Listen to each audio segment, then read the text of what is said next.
안녕하세요. 주거니 받거니 왔다 갔다 최선희 토인비열 이소원입니다. 최선입니다. 네, 형. 얼마 전에 형 열심히 했는데 그만 되지 않은 일이 하나 있었죠. 새로운 학과의 신설. 정말 이름만 들어도 제가 설레고 인공지능학과. 듣기만 해도 정말 이 시대와 잘 부합하고 이 학교에도 잘 어울릴 것 같고 더구나 신학대학교이기 때문에 인공지능학교의 그 윤리적인 가치 이런 것들도 구현할 수 있을 것 같아서 내심 기대를 하고 있었는데 밤을 많이 샜잖아요. 그래서 오늘 형은 저는 그처럼 뭔가 애썼는데 뜻대로 안 되거나 뭔가 그랬을 때 힘도 빠지고 허탈하고 힘들 것 같단 말이에요.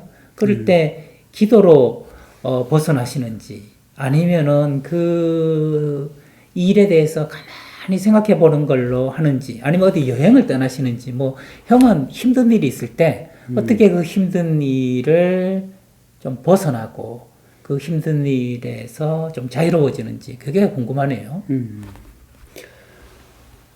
일단 인공지능학과가 참 열망이었는데 그러게요. 예, 아쉬움이 크지. 그런데 그 일을 해 나갈 때 왜 기도로 시작을 했다고 했잖아요. 네. 그러니까 온전히 하나님께 맡기고 네. 하나님이 주신 지혜와 능력으로 한다. 그러니까 사실 주시는 것도 하나님이시고 주시지 않는 것도 하나님이시다. 네. 이렇게 생각을 하니까 나는 주실 거라고 믿었는데 그런데 그 실망이 전혀 없었던 것은 아니지만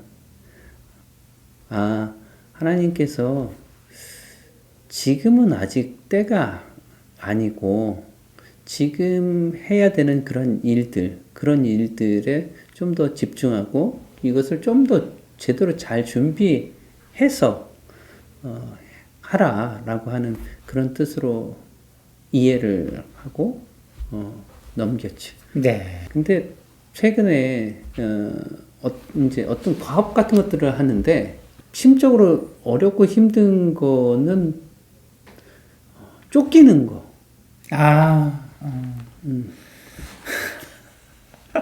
마감 기한. 그렇지. 마감 기한. 네.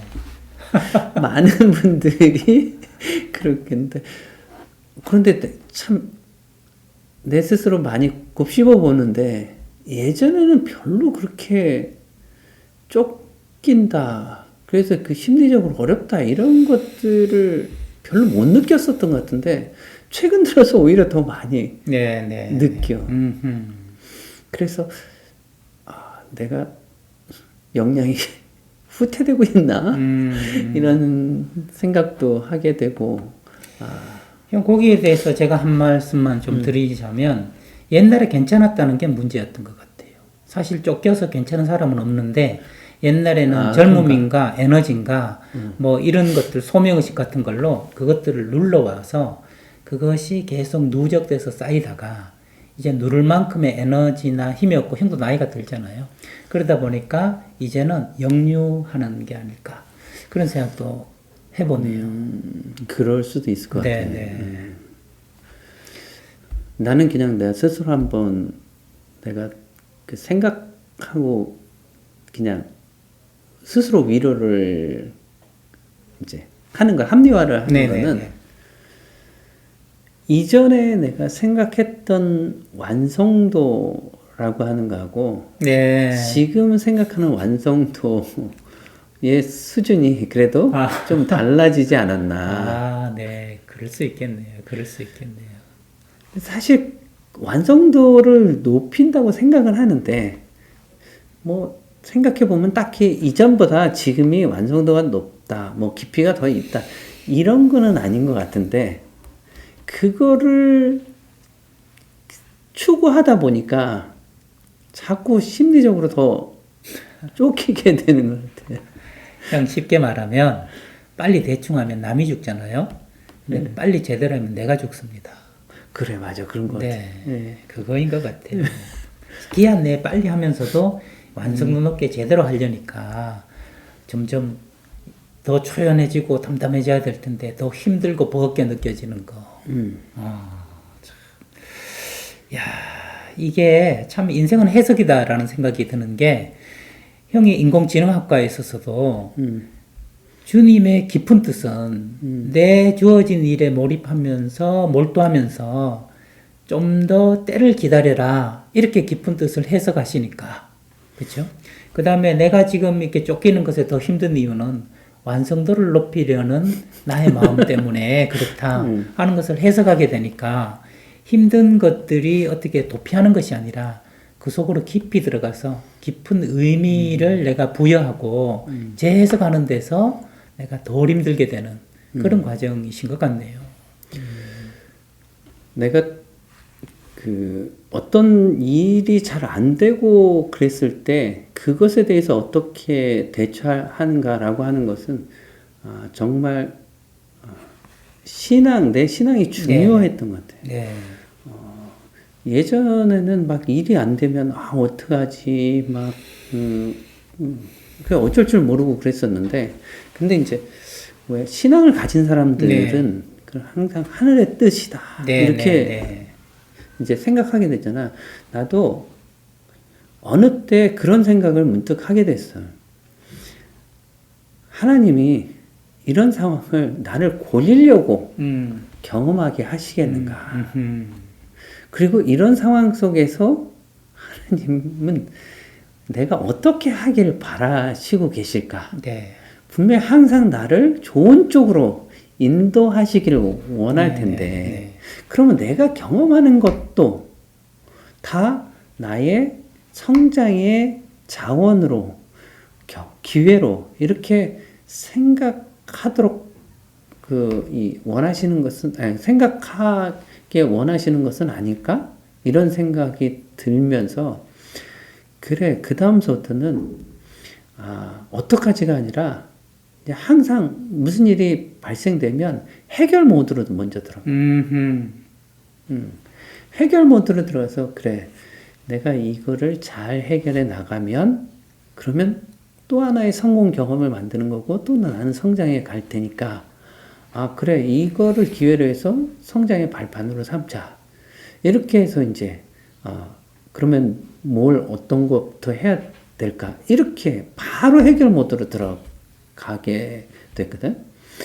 근데 그거는 어쨌든 전적으로 신앙을 가지고 있으니까 그렇게 된 거. 그래서 그 이후로는 어려운 상황이나 이런 것들이 별로 나한테 이렇게 크게 어렵지 않았고 항상 그래 이런 경험이 나를 성장하게 만들 것이다. 이제 이런 생각으로 이제 해 나가고 있긴 한데 그러나 어쨌든 마감에 쫓길 때는 그렇죠. 아니 어려울 때는 어려운 것이죠. 형 얘기를 들으면서 저는 한 3가지 정도 떠오르는 것이 있는데 차례로 한번 말씀드려볼까 하는데 첫 번째로 형에게 있어서 종교란 무엇인가 하는 생각을 요즘 형 만나서 대담해서 가끔씩 한단 말이죠. 형에게 있어서 종교란 저수지다. 저는 그렇게 얘기를 하고 싶은데 신부님이 한번 수업 시간에 이런 얘기를 하시더라고요. 그 호수가 산을 비추는 이유는 깊어서가 아니라 맑아서입니다. 라고 이야기를 하시는데 형에게 있어서 종교는 마치 큰 저수지, 호수와 같다는 생각이 들어서 어떤 일이 생기면 이 신앙을 통해서 맑아지시는 것 같아요. 그래서 사물에 있는 그대로를 비춰주는 것 같아요. 그것이 바로 저는 성숙한 해석이다. 이렇게 얘기를 하고 싶은 이게 두 번째인데요. 우리의 해석은 그 immature interpretation과 mature interpretation이 있는 것 같아요. 그래서 어릴 때는 자기중심적으로 어떤 안 좋은 일이 생기면 짜증나 왜 이렇게 재수 없는 일이 또 생겼어 하고 원인 중심으로 감정 중심으로 대처를 하지만 mature 좀 더 성숙해지게 된다면 그 뒤에는 이 일의 본질은 무엇인가 왜 이 일이 나에게 지금 나타날 수밖에 없었을까? 그렇다면 이게 나로 살았기 때문에 나이기 때문에 나타나는 일일 수밖에 없고 그러면서 이것은 또 다른 배움을 주는 기회다. 무엇을 배워야 될 것인가? 그래서 원인으로 들어가는 게 아니라 how to 어떻게 이것을 해결할 것인가 솔루션으로 들어가게 되는 그런 과정인 것 같거든요. 그래서 정말 큰 호수를 형은 매주마다 기도를 통해서 또 매 시간마다 수업 시간마다 기도를 통해서 정화하는 노력을 하고 무슨 일이 생기면 맑게 또 그 일을 비추고 머추어 인터프리테이션을 통해서 이제 어떻게 하오리까? 당신의 뜻이 무엇입니까? 하고 하나씩 찾아나가면서 그 어려움을 적극적으로 대처해 나가는. 그러나 여전히 어려움이 생길 때마다 힘들긴 하다. 하시는 말씀으로 저는 한 3가지 정도로 이렇게 해석을 좀 해 볼 수 있을 것 같아요. 저도 상담을 하면서 늘 우리 남편이 왜 이럴까요? 라고 물으면 저는 그거 그만 물으시고 이런 남편하고 어떻게 할까요? 라고 물음을 바꿔보세요. 맞아.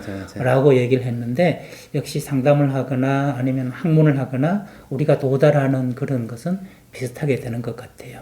우리 평생 해야 되는 것은 정말 성숙으로 가는 더딘 여정인 것 같은데 형은 종교를 통해서 저는 또 상담을 통해서 비슷한 길을 가고 있는 게 아닌가 이런 생각이 들어서 행복해지는 대담 시간이었습니다. 그렇지. 예, 힘든 것은 힘든 게 아니다. 내가 다만 쩔쩔맬 때 힘들지 그것을 제대로 비춰내고 바라볼 때는 힘든 것들도 능히 견딜 만한 배움의 소재가 된다. 그래. 네. 그리고 결국에는 시간이 지나면 그 일이 해결된 그 시점에 서 있을 거라고 하는 그 믿습니다.